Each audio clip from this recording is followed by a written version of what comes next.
Welcome to the Early Wedge presented by BetMGM. I am your host, Eric Cohen, a.k.a. EC. We are back for another week of this program where we told you Scottie Scheffler was going to win. I mean, I guess that's not really going out on a limb, but we are the most interactive golf show, as we've been told on the internet. So, hey, I like hearing that. So let's bring in the stars of the show, as always, the smartest mind in golf. Well, when it comes to golf betting, I'll say one, Sia Nejad, especially when it comes to first-round leaders, among others. You are. And the host of the Early Edge every day at 10 a.m. Eastern. And one of the smartest golf minds just in general, and a very good golfer himself, one Patrick McDonald from CBS Sports.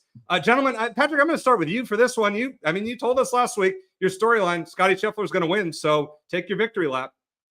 Yeah, I don't think anyone else in the world would have envisioned Scottie Scheffler winning the Players' Championship. I'm glad I'm alone in that regard. A true honor, so to speak. Back-to-back weeks where I do say Scottie Scheffler is going to win, and I myself come away as a loser since I did not bet him at all. How did you not bet him? How'd you not bet him? Because I bet guys like Russell Henley, you see? That's why. Yeah. I bet guys like Adam Hadwin, Adam Scott. Jeez.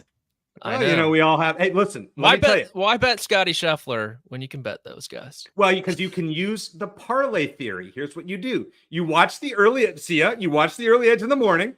Sia's got all these picks that he gives out. You take one of them, you put it with Scottie Scheffler, and you just turn plus 550 into plus 1,500, and now we're talking. Okay, I'm starting to warm up to that theory, though, if I'm being honest. And I'm not exactly Mr. Parlay, but it does make sense when you're dealing with like a plus 550 to like early in the week, see if you hit the front end of the parlay, and if you miss it, just throw another parlay on and include Scottie Scheffler in it. I mean, it's not a bad play. The problem is for a guy like Scottie, if you want to get it to a number, I like to get it to at least 20-1. So to get it there, you probably need two legs. So it's like hitting a two pick. And that can get rather expensive when it does not go your way, when you're betting tennis in the middle of the night and random. Hey, you got to do what you got to do. Get that plus money in there. Less legs, the better. All right. You're talking. See, your storyline this week is about Scottie Scheffler and how wonderful he is. I mean, I'm just relieved that we don't have Scottie Scheffler in this tournament, if I'm being honest, that we don't have to consider a plus 550 or a plus 600 shot. The guy's a machine. And again, I know it's not exactly appropriate to talk about him in a tournament that he's not in, but I'm honestly a little relieved. When he had the neck injury, I believe was it day 2? Was it Friday where he started to reach for his neck a little bit? And it was early in the round. And most people aren't carrying the Scottie Scheffler plus 550 tickets. So I know, and in people in DFS who faded Scottie Scheffler, I was one of them. We're thinking, we might get away with one here because he might not withdraw, but certainly the play might wind down. Like, he's so good that he is overcoming mid-round injuries that most people you'll see a WD from. So again, I'm glad in this tournament we have a bevy of people to choose from, and one is not named Scottie Scheffler. Okay, that's a good start. But Patrick, you think that this is a chance for the top of the leaderboard, which I think is very mispriced this week to get a W? I actually think the top names accurately priced, believe it or not, despite what we saw down the stretch. Yeah, I think he opened around 8.5, 8-1. Xander Schauffele. I think that's pretty fair for him. He's been, compared to this field, he's far and away the best player. It's like over half a stroke per round this season alone. But yeah, I mean, you look at these names, not a lot of winning from Jordan Spieth, from Justin Thomas. Sam Burns is about a year away from his last win at the match play. Xander Schauffele, obviously. Cameron Young, he hasn't won on the PGA Tour, I guess, technically forever.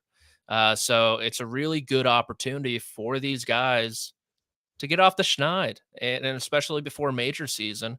You don't really think about it with a course like Copperhead, but there's some sort of correlation with Augusta National. You look at Schwartzel, Reed, Spieth. The Tigers played well here as well.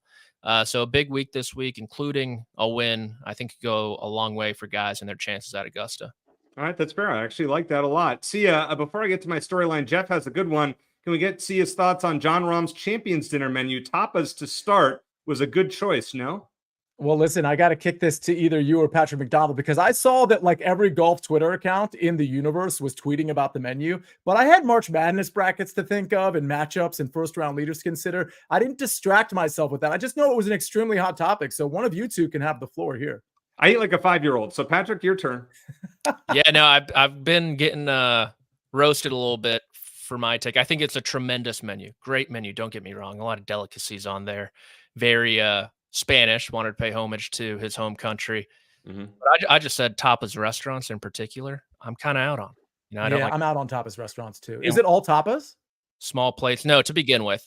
But I said great menu, but I just needed to throw in a personal opinion. Tapas restaurants, they're not for me. And people were calling me like an uncultured swine on the internet. It was ugly, guys. It was really ugly.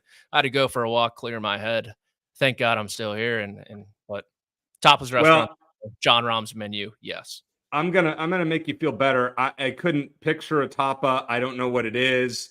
Is it? I'm not even gonna ask because it'll make me look bad. So take the Patrick hate and send it towards me. Once again, my eating taste is I am very uncultured when it comes to my eating taste. Anyways, okay, we'll just move on from that. All right, my storyline this week. Last year, only the 4 par 5s at the Copperhead course played under par. Will winning this tournament be about maximizing par 5 scoring or minimizing the damage on the par 3s and par 4s? Let me give you a couple of stats here before we go into it. So the par 3s average about 200 yards per shot, and there are 5 of them. The Snake Pit, which is the last 3 holes at the Copperhead course, played more than a half stroke over par last year. That's a par 4, then a par 3, then a par 4. And the last par 5 is at hole 14. So you pretty much just, Patrick, want to just make a birdie at 14 and then just survive down the stretch, especially with weather looking to play a big factor this week. Yeah, that sounds good to me. I think you laid it out there perfectly. If you were to give right now off the bat, if you were to give a winning score this week with the weather that you've seen, now I could see it being very close to par. It's usually under, between 8 and 10 under par. I could see it with 20 plus mile an hour winds. Where would you guys put that number as you guys playing odds makers? Sia, I'll start with you. Where would you put that? Yeah, I mean, it ultimately depends on the wind. I mean, it sounded like we were talking pre-show about a lot of rain being dumped on the course, which actually is probably going to help scores ultimately. And then maybe some of that wind we're talking about, maybe we get, postponements of play and it caters to play during kind of like more non-windy times. So I think I'm going to sort of split it down the middle here. I think we're looking at probably in the -7, -8 range. It's definitely going to be difficult. And to your point about the par 5s, listen, the par 3s, they're very long. They're going to be tough. A lot of tough par 4s. Even the par 5s where you can score on, I mean, not all of them are, birdie gimmies by any means. So it's going to be a tough test for sure. Patrick, where are you setting the line? Oh, gosh. I'm horrible at this game. Like 7 under. Like same neighborhood as Sia. I'm going to say 5 under or less, closer to par. I don't know what the right terminology of that is, 5 under. Yeah. I just think that it's going to be a mess on the weekends. And this tournament is going to be unpredictable. Just make pars. If you can make an occasional birdie, get out of there with a 70, a 69. Great. Move on to the next day. I really think that'll keep you in it. All right, time for DFS picks. And Sia, I guess we're going to start with you because you are fading the top of the board. You're fading Xander, even though Patrick earlier said that's a pretty good number, that he's, plus what, 800, 900. But at this number, 11,200, you're fading it. Yeah, it has nothing to do with the 11,200 or the betting market, frankly. It has everything to do with his ownership, which again, it's early, it's Tuesday night, but his ownership looks to be really high. And part of the reason is because it's pretty easy to make lineups. We still have in some DFS weeks, we have that $5,000 range. And we have that again this week where you can really go down towards the floor and grab a couple guys that you might think will make the cut. So for me, I think Xander could have a good tournament. I never really expect him to win. That doesn't mean he's not going to pay off his price in DFS, but if he's going to be, and I'm looking at it now, and I could be wrong, these numbers could change, but if he's anywhere between 30 and 40%, I see no reason to play him because that's just way too much ownership. And again, from a game theory standpoint, if he crashes and burns, and that means I can have no pun intended because Sam Burns is also going to be a popular play, but if he crashes and burns and 30 or 40% of the field has him, well then, you're in really good shape if you're not playing him at all. So that's why I'm fading him. It's more of a game theory thing. We'll have to see how the ownership plays out here. And by the way, sort of the opposite from an ownership standpoint is Cameron Young. Like Cameron Young, there's going to be a lot of volatility with him. He could have a great tournament. He could have a terrible tournament. We know that the putter has been really, really bad. The short game as a whole really hasn't been good. But again, the balls, first of all, his ownership isn't very high. The ball striking is tremendous. And I do think this is a course that can cater to team no putt. So if Cameron Young could just flip a switch and figure something out at his lower ownership, I do like him at 9,600. The next two guys are in that 6K range. Andrew Novak has been really good. Like last week, he wasn't very good. His last tournament wasn't very good. But the 3 tournaments prior to that, he's been very good. And he does grade out pretty well on the things that I'm looking for, weighted tee to green, approach play in particular. I just think this is a guy that, in 3 months, we're going to see him in tournaments like this. Instead of 6,700, we're going to see him at like 7,900. He is an absolute baller. So I like him at 6,700. The ownership not super high. Matthew Naismith is more of a speculative play. Last week, he was really good. And I've noticed with Matthew Naismith that he sort of picks it up in stretches. I hate to be a trend guy, but like Matthew Naismith, he'll have really poor stretches and then he'll have like pretty great stretches. And I think he's in the beginning of a pretty good stretch that he's about to start. And oh, by the way, he has pretty good course history here too. So if you wanted to play, for example, a Xander Schauffele or a Sam Burns or 2 of those, you want to throw in a Cam Young among 2 of those 3 names that I just mentioned, guys like Naismith, guys like Novak, guys that of course Patrick McDonald has, they're going to allow you to do that.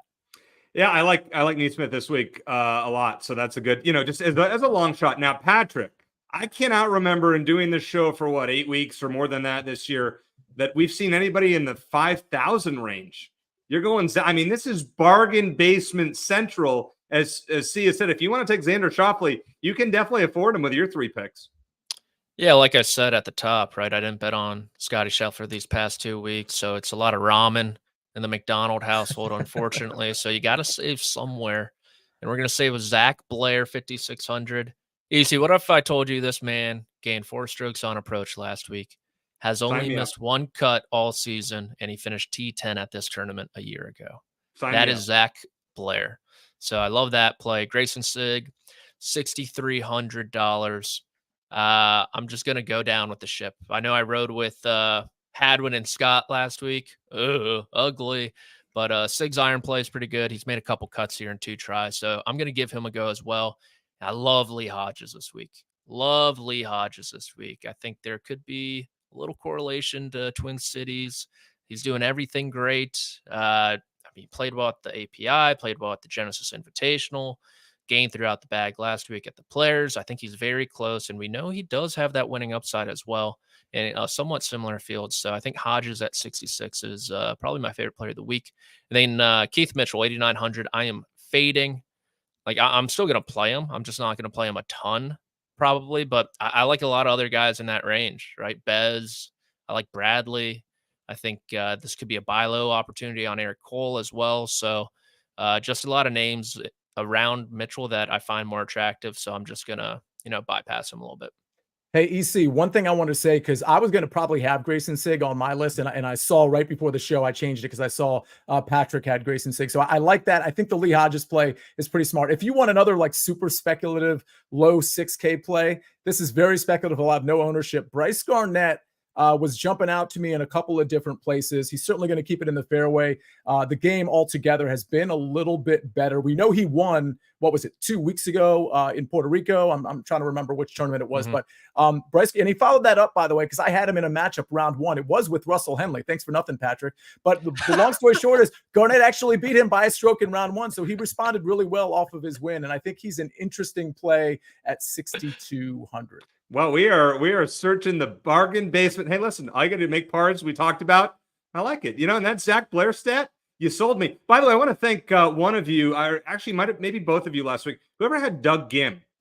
You guys were big on. It might have been you, Sia, who had Doug Gim, and that really that helped me out in a pool that I was in to place and make a little bit of money. So thank you for that. Kind of a lower end guy that finished in the top 20. So good call on that. Go ahead. Yeah, a couple quick things before we move on. First of all, shout out to everybody in the chat. I see you, Larry Bremner, Jeff Stenberg. Japan is in here. David Bileski is in here. He's a really good golf capper too. So glad he is in here. Virtual mentioned Kevin Yu. I do want to mention Kevin Yu was definitely on my radar. He is somebody that it is super high risk. He's somebody I actually considered as a first round leader. He's not going to make my first round leader card, but I think he's a very interesting, again, speculative play in DFS. I was at dinner the Friday of the Phoenix Open. I was sitting next to Kevin Yu's trainer, and I was saying how great he was, and maybe he'll contend on the weekend. And then he went and missed the cut when they resumed the second round. So Kevin Yu has been off my cards since then. I might have, yeah. I got a Yu story for you as well. So I'm doing a first cut in the media center at Phoenix Open next to Yu's manager, and we're giving out picks. He's like, "Oh, I like this one. I like this one too." He's like, "Oh, that's a smart pick too." He was Kevin Yu's manager. We jinxed him. Whoops. All right, now it's time for the first round leader section. Patrick is taking the week off. I will get into this for the Masters just for fun. I know Patrick will probably be back on it. But Sia, this is all your show here. You got 5, including a 2-time winner at this course. Yeah, it's mostly long shots here. I do like Sam Burns on this course, obviously. I mean, you'll see in a second. I don't have him in the outright market. I just think the number's too short. But we know Sam Burns can absolutely spike for a round. So I don't think this one needs much analysis. He certainly fits the profile. He's done very well here, as you just mentioned. Christian Bezuidenhout, I mean, the guy's been awesome. And I think at 50-1, all these are morning tee times, by the way. I think at 50-1, he makes a lot of sense. And we've been talking about Seabez for a few weeks now, so I won't belabor the point on him, but he should be dialed in on approach, and he can get hot with the short game for sure. Davis Thompson, very speculative play. This is a guy that I think, he's kind of a long shot for me to win this tournament. I like him better in the first round leader market, but certainly popping in a lot of different departments that I was looking at, including that long iron play that I covet and just sort of things of that nature, weighted tee to green. Sam Ryder, listen, he is the definition of a popper. He is a guy that it used to be smoke and mirrors for him. It used to be like he'll grab a good round because the around the green play was great and he chipped in a couple of times, but the actual numbers are a lot more steady for Sam Ryder now. I do think we have more to hang our hat on when it comes to him. And at 80-1, for the record, the metrics look good too. At 80-1, I think he's a solid pay. And Matthew Naismith, I already talked about Naismith, if you will, 90-1. Like, again, really good tournament last time out. And I'm starting to see the approach game, like classically a good ball striker, but he's sort of lost it for a long stretch. I'm starting to see it come back. And I really like what I've seen from him, particularly in his last tournament. So I think 90-1. Oh, by the way, his history here is excellent. I think 90-1 is going to be very comfortable day one. It wouldn't shock me at all if he's a first round leader. And let it be known, this week of all weeks is a great week to play the FRL market because the weather is supposed to cooperate on Thursday. Really light winds, no rain, and then Friday, Saturday, Sunday, we're talking 20+ mile an hour winds. It's going to be a mess. So you're going to see guys that put up a number on day one and then probably fall back is what I would think on the last 3 days. Coming up next, I've never seen this on this program before, but all three of us have the same player projected to win a matchup. Let's hear from one of our sponsors. The blackout mystery remains. Welcome to March Madness. You just never know in the tournament who is going to shine. Stream March Madness live on any device, anywhere, and be ready for anything. All right, Sia, before we get into anything else, I just want to ask you, are you going to be nice in your bracket, which I haven't seen, to my Arizona Wildcats? I wore the shirt just for you today. Oh, I wish I had my bracket on me. So my initial bracket, I just posted a bunch of stuff on this on Twitter, a little bit on Instagram. I have Arizona going out pretty early. Now, listen, what I've done so far is more like Final Four and Grade 8 stuff. It's not like I have them as a first round exit. They're so underwhelming. For the record, I was right about them in their conference tournament. It meant nothing. I mean, no games seem to mean anything to Arizona. They've got a lot of talent. We'll see how it actually comes out on the court. But I'm trying to remember their bracket. They're in the West. They would play the winner of Nevada, Dayton in round 2, and then Baylor, and then potentially North Carolina in the Elite Eight. So I have North Carolina coming out of that bracket. I think Baylor is really, really sneaky. It wouldn't shock me at all if Arizona beats Baylor and then loses in the Elite Eight or in the Final Four. All right, see, that makes me feel a little bit better. I just want to let you know I picked James Madison the first round, your alma mater, to beat Wisconsin. So we Arizona fans don't like Wisconsin for what they did to us in the Elite Eight twice. Sorry, Patrick, for the non-golf talk here, but we're going to start with you just because of that. When it comes to matchups, we all have the same player, and you only have one matchup this week, and we're on the Nick Taylor train. Why do you like him over Eric Cole?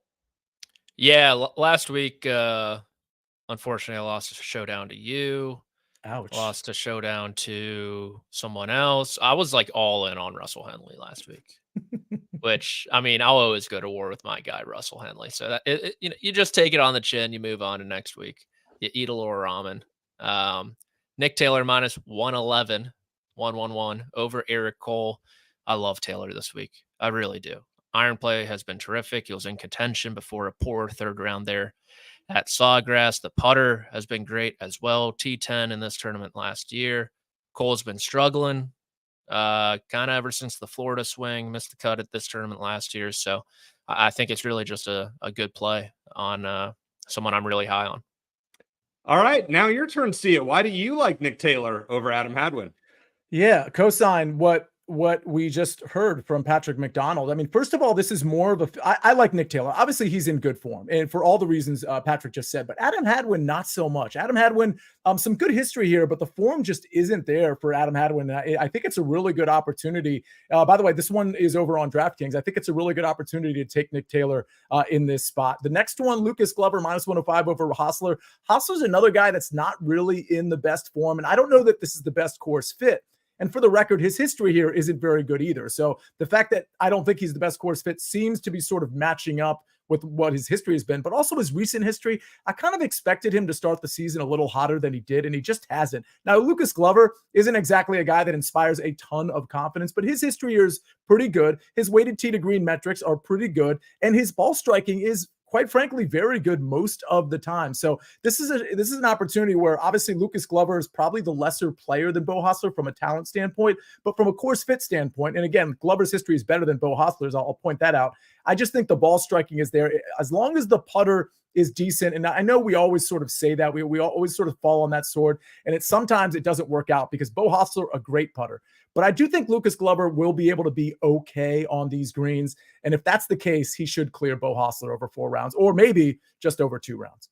All right, now I'm on Nick Taylor. These both of mine are from Bet365. You choose two-way matchups. I'm going Nick Taylor over Keith Mitchell. So I've never seen this actually. The last time that Keith Mitchell played at Innisbrook at the Copperhead course, he lost 12 strokes putting in 2021. Have you ever seen a player in one tournament lose 12 or more strokes putting? Patrick, have you? So I actually know what happened that week. He was using a broken putter, and he didn't realize. How does a putter break unless you snap it over your leg? It was like misaligned. The head wasn't like screwed on correctly. And nobody figured this out in 4 rounds of playing golf? He figured it out. Or maybe that was a different tournament with Keith Mitchell. But I'm pretty sure it was this tournament. Because I mean, you don't strokes on the greens. I know for a fact in one tournament he broke a putter and he didn't realize. That I'm thinking about it, I think it might have been a different tournament. He needs to learn from the Siwoo Kim school of putting with your 3-wood. Is that right? Isn't that what he did the other year when he snapped his putter or something like that? Yeah, at the Masters. Sorry. You go on. You go. All right, so Keith Mitchell, you lose 12 strokes putting here. I don't care if you're putter. I don't care if you're putting with your 9-iron. I'm not picking you. So we're gonna roll with Nick Taylor here based on everything that C and Patrick said. Also rolling Cam Young over Brian Harman. Here's the thing about Harman here. He has 6 appearances, 5 missed cuts, and a T5. It's very confusing. It just not the course history. I just don't love it. Cam Young's gained strokes on approach in 7 of his last 8. It's a key factor here. As I think it was mentioned earlier, if he can putt, Cam Young might be able to do something here. So, now he's on my do not bet to win list. And I wanted to, I was like, because there's not a lot at the top that I wanted to pick. Like Sam Burns, another one, just spoiler alert. I really wanted to bet Sam Burns to win, but then I realized I had that graphic and I look like a major hypocrite. And I've already lost $100 to you based on that. Probably should have been more since Scotty won again, but fortunately we didn't put that provision in there, Patrick. All right, now time for finishing positions. My favorite thing to bet. Sia, we'll start with you. You have 3 top 30s this week, which I actually like, including some big plus numbers, which makes me happy. Yeah, so this is a market that I'll just, again, I've said it a couple of times. I'm way more confident in the head-to-head matchups than I am in the finishing position matchup. So I always say if you're going to take these, maybe you put a little less, like let's say, just for example, you're putting a full unit on the head-to-head matchups. Maybe these are a half a unit play. I don't want to tell you how to bet. If you like the play too, maybe you want to put a full unit on it. But these seem to be a little bit more volatile than my tourney matchups, certainly more volatile than my round matchups, which you'll hear on the Early Edge, by the way, Thursday and Friday, probably tomorrow too, since we'll have to get ahead of some early round stuff Thursday morning before the Early Edge starts at 10 a.m. Andrew Novak, again, I think this guy has tremendous upside. I actually think Andrew Novak, it wouldn't shock me at all. And we just saw this, 3 weeks ago.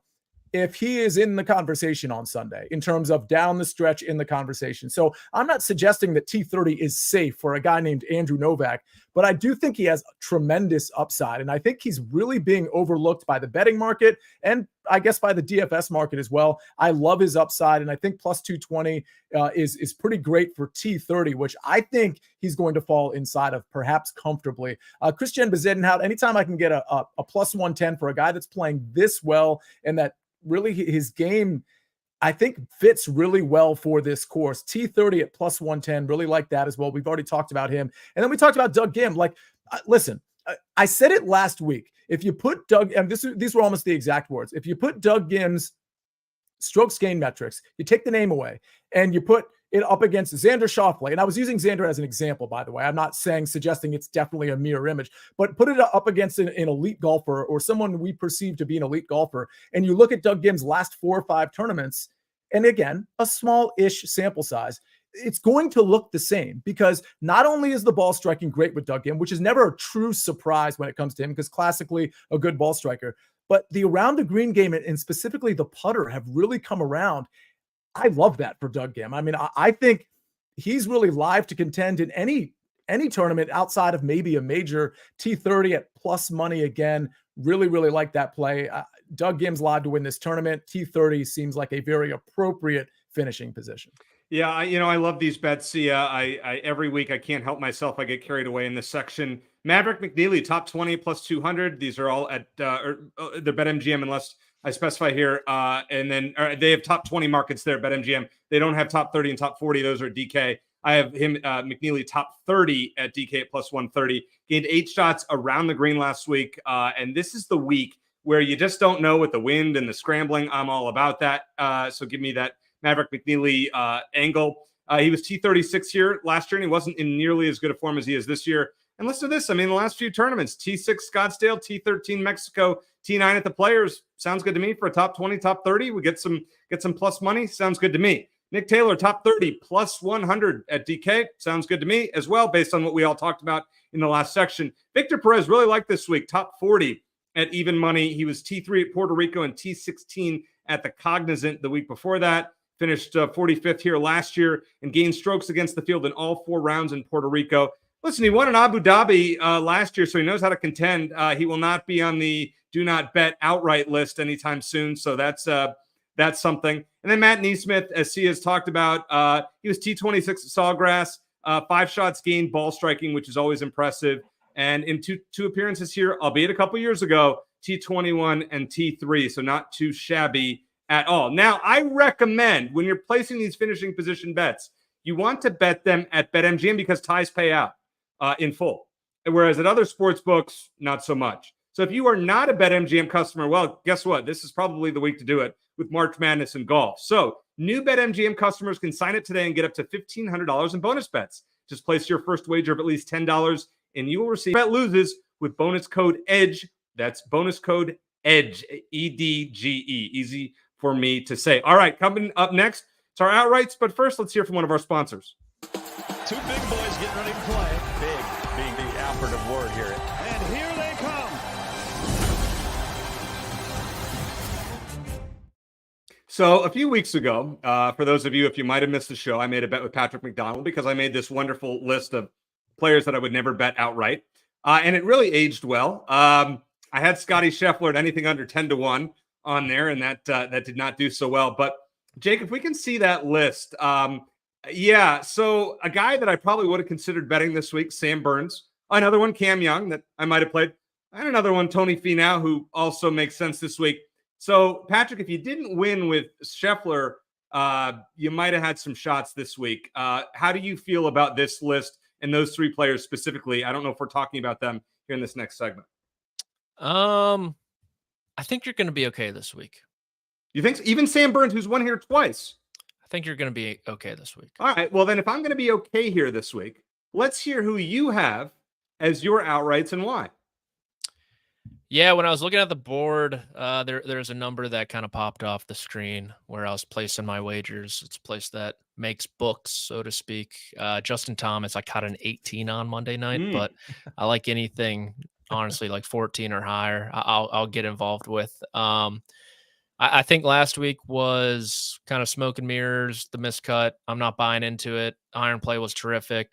The course history here is great. He was one stroke out of one of those playoffs that Sam Burns won a couple years ago over Davis Riley. So very comfortable. And I think less than driver is going to take that left miss out of play that I was concerned about last week. So I love JT this week for a nice bounce back. And if the weather is hairy, we know he can get it done in that. Nick Taylor, I think this price is going to tell you the truth. But honestly, like 33 to 1 that EC has, I'm cool with as well. I like I said during the matchup segment, iron play is great. Putter's great. We know he can win. He's played well here. Not going to overcomplicate it with him. And I'm jumping on the Sia Nejad bandwagon with Doug Gim. Like he said about the stat profile, it is very real. He is 4th on the PGA Tour, 4th in total strokes gained this season. Doug Gim, 50 to 1. So I'm getting involved there as well.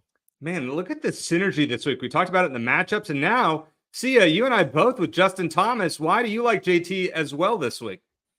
First of all, his history is great here. So I think that helps. And when you have a guy that's striking it as well as Justin Thomas is, and again, in this field, he's certainly, I don't think there's any argument, he's an elite player in this field. But when you have a guy that's striking it as well as he is, and maybe has a few problems with the short game, specifically with the putter, I like when that person is going back to a place where he's had a lot of success. I mean, I think it inspires confidence in general, let alone with the putter. So I do think that this feels like, and by the way, he could miss the cut, right? But like Will Zalatoris, I loved him last week too. But in terms of upside, in terms of potential to win, I think the win equity is really high for Justin Thomas, especially when you factor in his course history. So I got it at plus 1,400. I really wouldn't play it any shorter than that. I mean, I'm kind of waiting for a boost situation where, because I haven't bet it yet, because I already missed any sort of decent number like you got at plus 1,600 or Patrick at plus 1,800.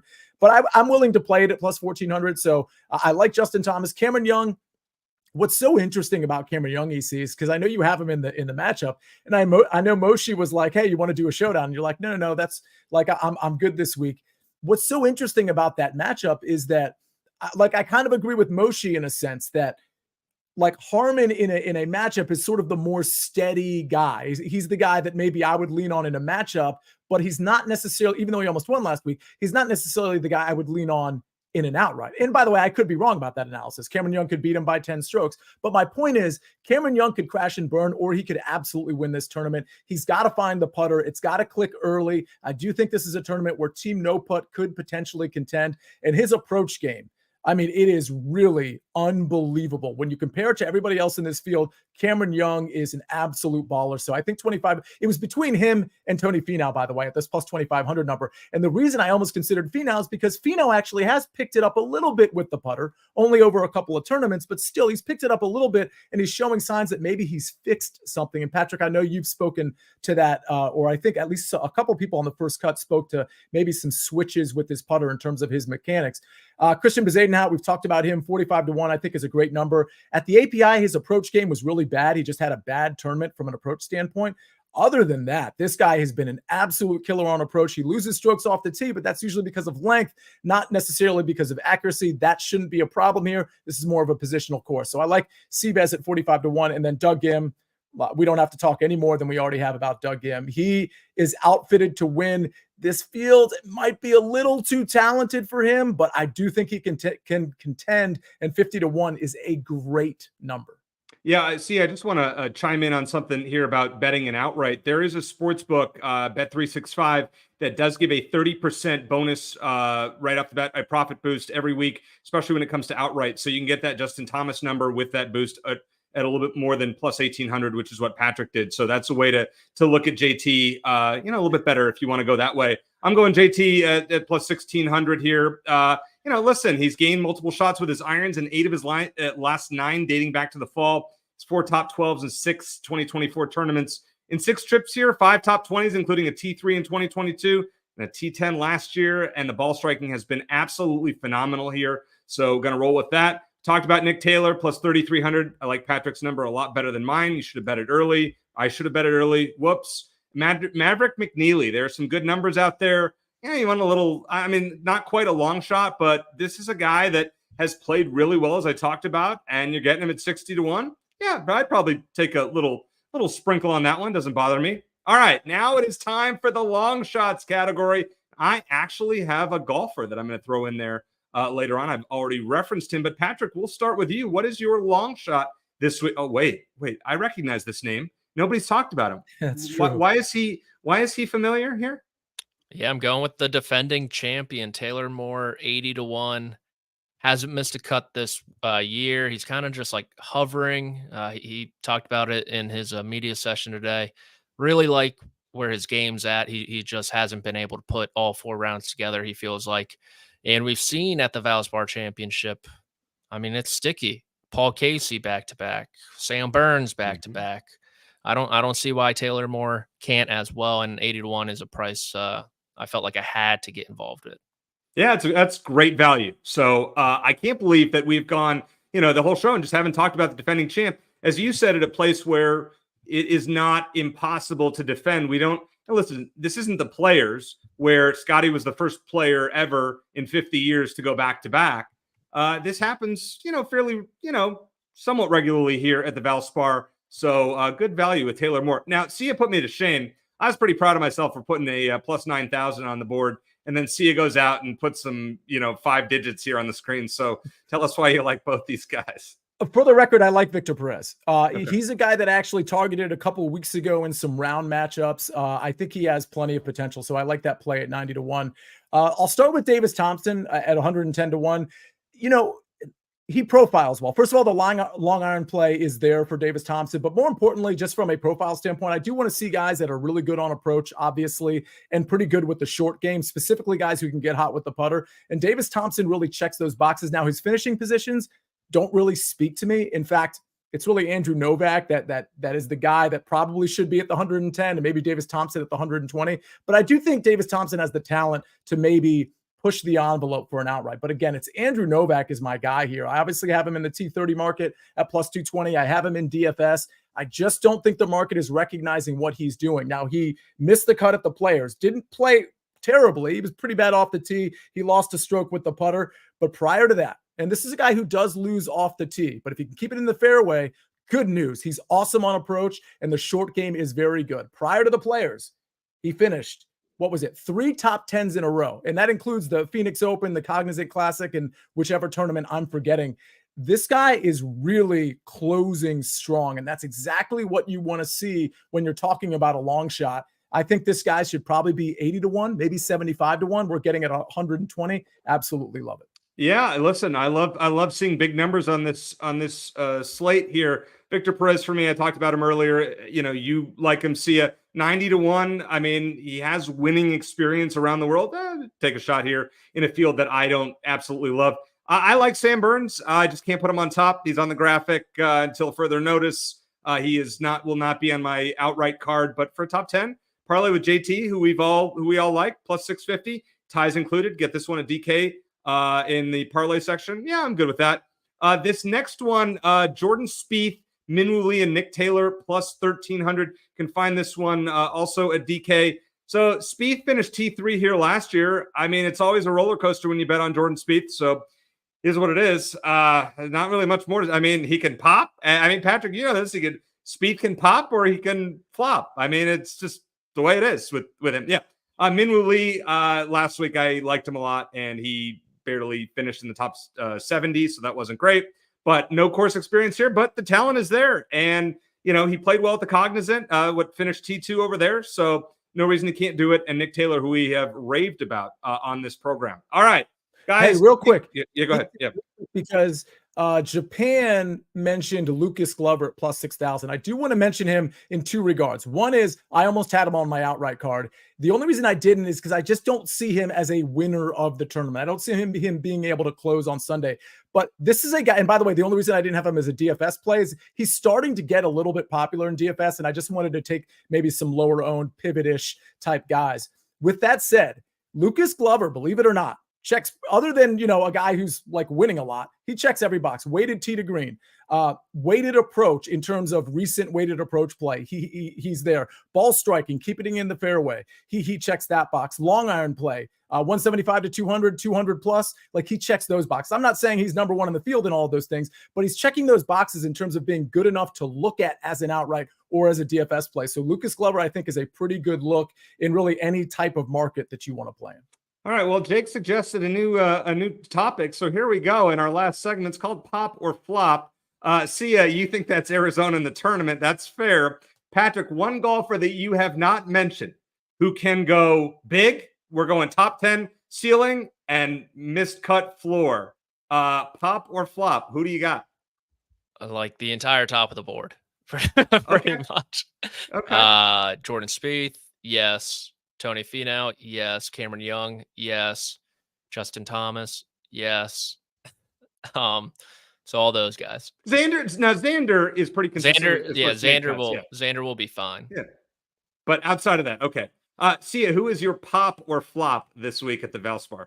Well, if I understand the question correctly, I felt like that was a pretty lame answer, Patrick. You basically just read at the top of the board. So I'm going to go to the bottom of the board, and I'm going to give you some names that I don't think are going to win the tournament necessarily, but names you might want to consider in like round matchups or in top 20s or top 40s or in DFS. Kevin Yu, already mentioned by the chat. Carson Young, I think, is very interesting. Sam Ryder, we kind of mentioned him, but we didn't really talk about him a lot.